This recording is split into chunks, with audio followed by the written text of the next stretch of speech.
Welcome to Mithuna's kitchen. ఈరోజు జున్ను తయారీ విధానం చూపిస్తాను. 1/2 లీటరు జున్ను పాలు చిక్కటివి, మొదటి రోజు పాలు ఇవి.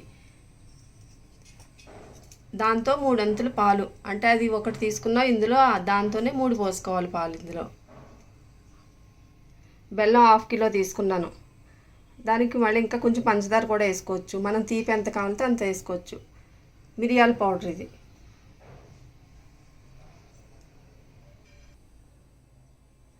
ఇప్పుడు బెల్లం పాకం పట్టుకోవడానికి ఒక గిన్నె తీసుకుందాం. ఇందులో కోరుకున్న బెల్లం ఇందులో వేసుకుందాం.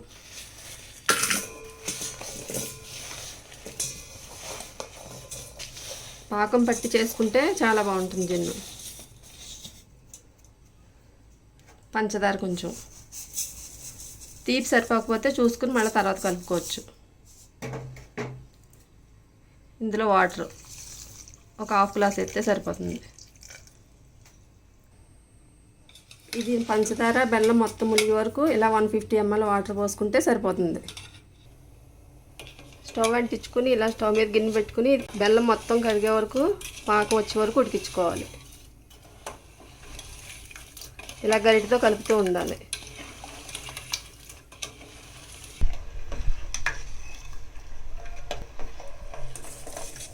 బెల్లం ఉడికిపోయింది. గులాబ్ జామ్ పాకం కన్నా కొంచెం ముద్ర పాకం వస్తే సరిపోతుంది. వచ్చేసింది. ఇది స్టవ్ కట్టేస్తున్నాను. ఒక 10 నిమిషాలు చల్లారనిద్దాం. ఒక పెద్ద గిన్నె తీసుకోవాలి జున్ను పాలు కలుపుకోవడానికి. ఇందులో ముందుగా మామూలు పాలు పోసేస్తున్నాను.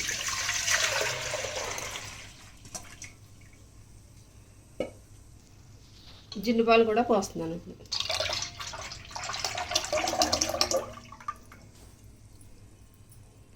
పాకం ఎక్కువ చల్లారని అవసరం లేదు, లైట్గా చల్లారితే చాలు. ఇది కూడా మొత్తం వేసేస్తున్నాను ఇందులో.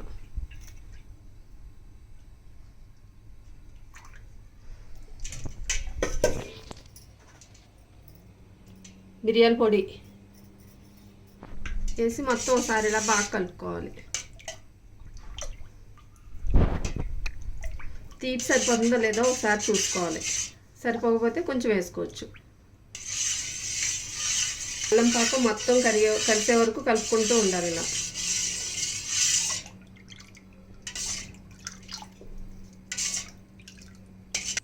తీపి సరిపోయింది. ఇప్పుడు ఇందులో ఇది వేరే గిన్నెలోకి వడకెట్టుకుందాం. ఇలా వడకట్టి దాంట్లో పోసుకుని వడకెట్టుకోవాలి. నలకలు ఏమన్నా ఉంటే ఇందులోకి వచ్చేస్తాయి మొత్తం. ఎంతగానే పోసుకోవాలి, కొంచెం నిండా పోయకూడదు. ఉడికి మళ్ళీ పైకి వచ్చేస్తుంది అది.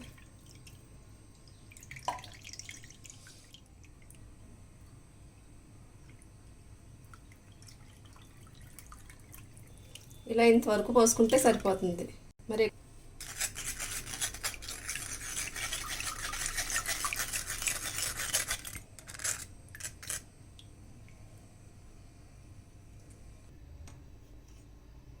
స్టవ్ వెలిగించి కొంచెం వెడల్పుగా ఉన్న గిన్నె పెట్టుకోవాలి.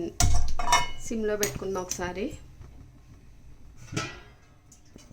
2 గ్లాసులు వాటర్ పోసుకోవాలి. ఇందులో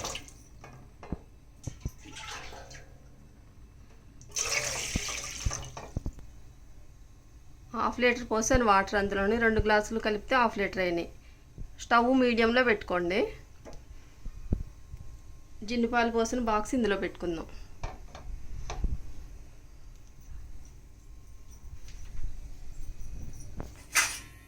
పైన ఇలా మూత పెట్టుకోవాలి. దీని మీద ప్లేట్ పెట్టి ఉడికించుకోవాలి.